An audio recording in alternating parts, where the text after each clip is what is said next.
सेव्यमान पावनाङ्घ्रिपङ्कजं ज्ञानयज्ञसूत्रमिन्दुशेखरं कृपाकरं नारदादियोगिवृन्दवन्दितं दिगम्बरं काशिकापुराधिनाथ कालभैरवं भजे।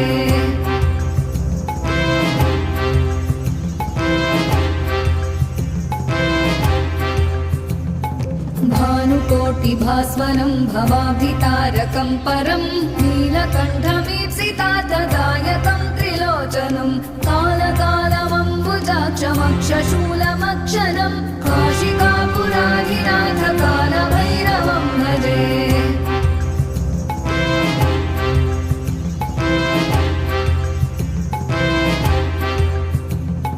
शूलटङ्कपाशदण्डपाणिमादिकारणं श्यामकायमादिदेवमक्षरं निरामयम्।